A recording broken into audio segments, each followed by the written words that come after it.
It is 2020. It is dark. It is cold. It is silent. Completely silent. Except it isn't. Somewhere in the distance there's a rumble, the sound of something huge struggling to haul its massive form through the water. You feel something move around you. The water pushes by you, as though the hull of a giant submarine is moving past you just feet away. You see nothing, but you feel it. The sensation of something rushing by with a horrifying, otherworldly urgency. You try to put it out of your mind. The depths are full of the unknown. It was probably your imagination. The mind starts to play tricks on you after a while. You came here, to the far north of Scotland, to Loch Ness, because you know that something lives in the water. Hundreds of people, maybe even thousands, say they've seen it down the years. You know in your heart of hearts that a beast lives in the depths of the loch. You know that something prehistoric, something terrifying and beautiful, lives deep in the murk, just outside Inverness. A monster. The monster. You just hope it wasn't that you felt in the water. From Be Quiet Media, this is Scotland, a podcast about history and where we made it.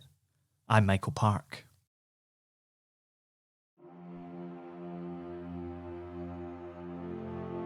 It is 1934.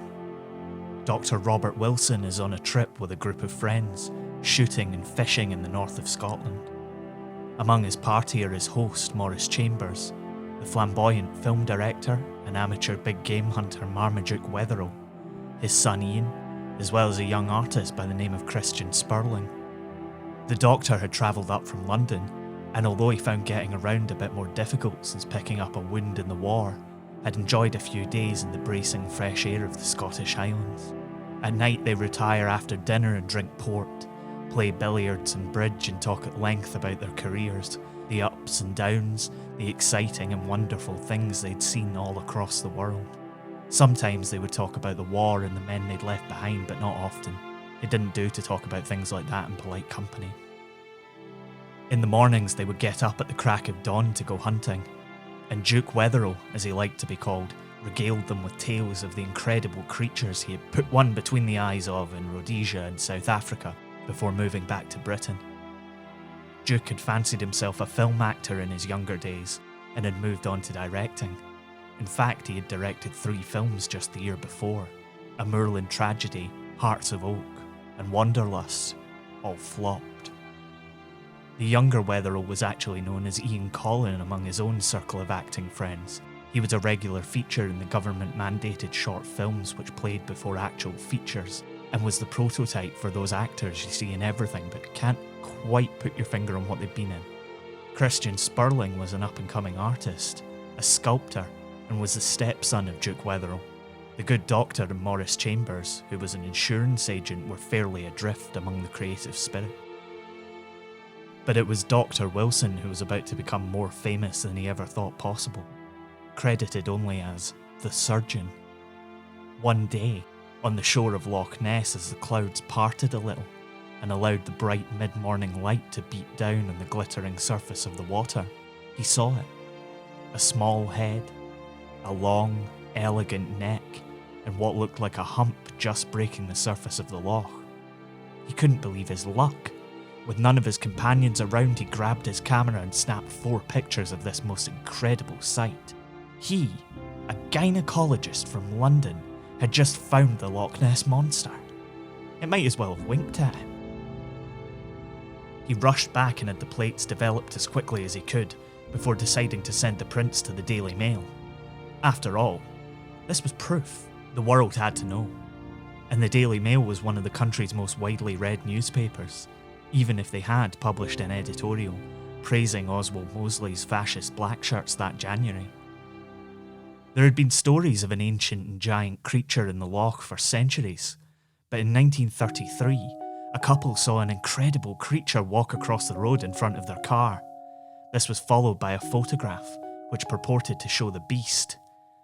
More and more sightings were made, and people were fascinated by the idea. The country went monster crazy.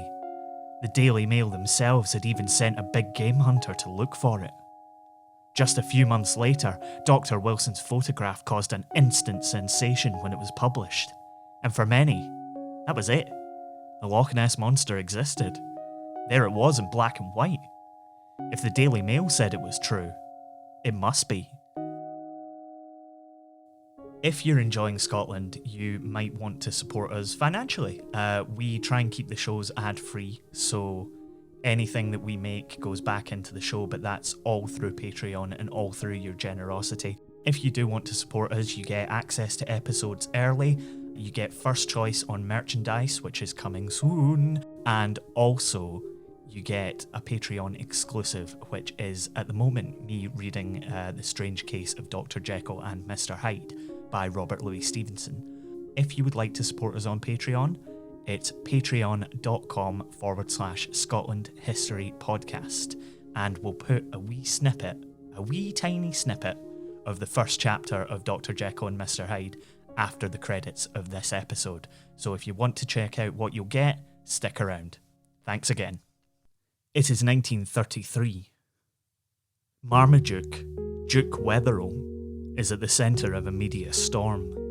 The noted director of terrible films, actor in terrible films, and big game hunter of self-renown is being ripped to shreds in the papers because he failed to find the Loch Ness Monster. The Daily Mail had hired him to go north to their least favourite part of the United Kingdom and find a mythical beast living in the murky depths of Scotland's deepest and most mysterious loch.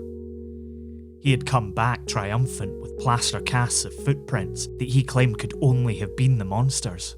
These massive four-toed casts caused a storm of monster hunters and tourists to flock to Loch Ness, and they were turned over to the Natural History Museum for analysis.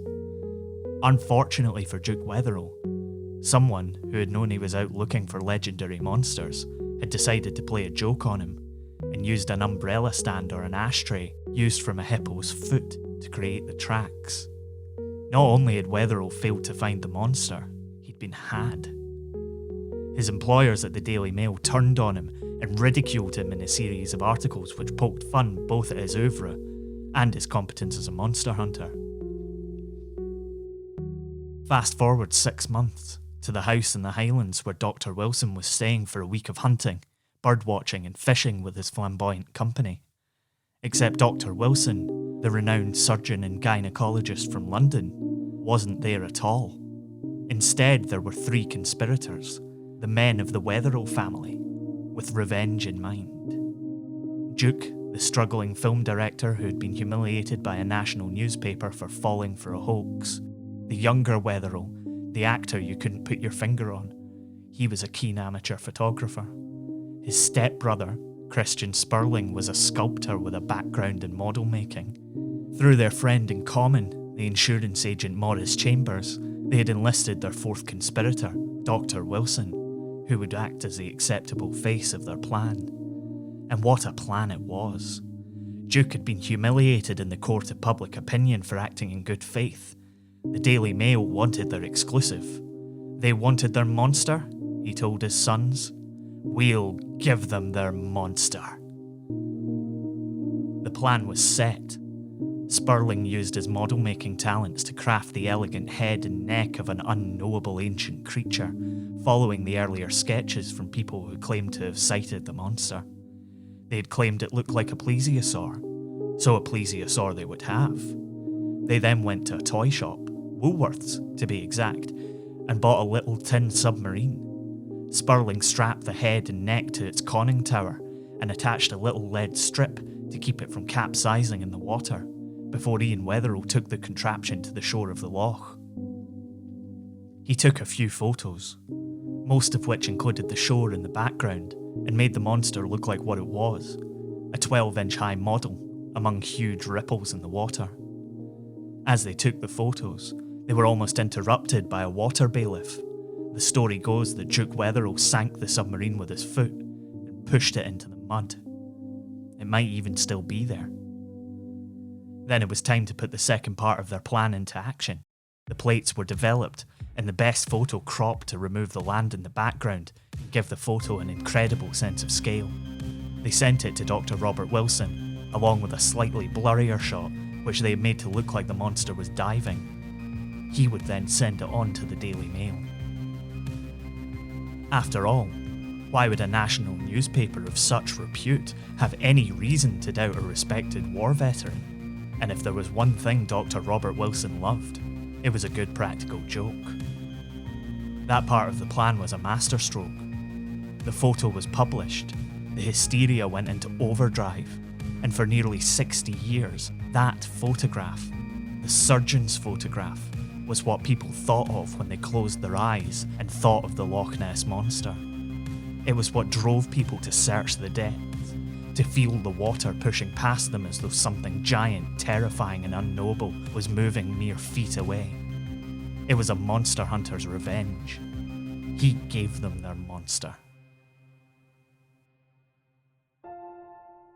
You've been listening to Scotland.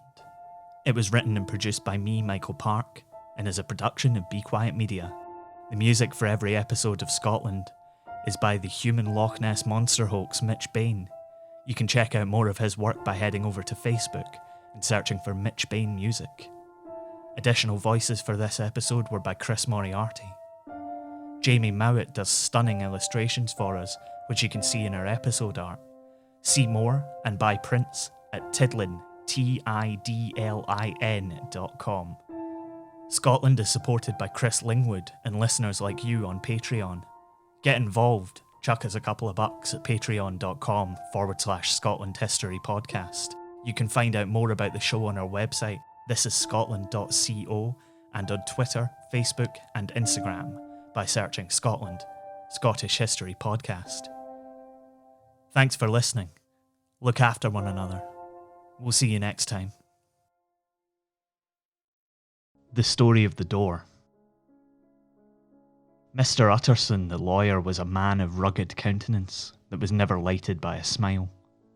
Cold, scanty, and embarrassed in discourse, backward in sentiment, lean, long, dusty, dreary, and yet somehow lovable. At friendly meetings, and when the wine was to his taste, something eminently human beaconed from his eye. Something indeed which never found its way into his talk, but which spoke not only in these silent symbols of the after-dinner face, but more often and loudly in the act of his life. He was austere with himself, drank gin when he was alone to mortify a taste for vintages, and though he enjoyed the theatre, had not crossed the doors of one for 20 years. But he had an approved tolerance for others, sometimes wondering, almost with envy, at the high pressure of spirits involved in their misdeeds, and in any extremity inclined to help rather than reprove. "I incline to Cain's heresy," he used to say quaintly. "I let my brother go to the devil in his own way." In this character, it was frequently his fortune to be the last reputable acquaintance and the last good influence in the lives of down-going men, and to such as these, so long as they came about his chambers, he never marked a shade of change in his demeanour.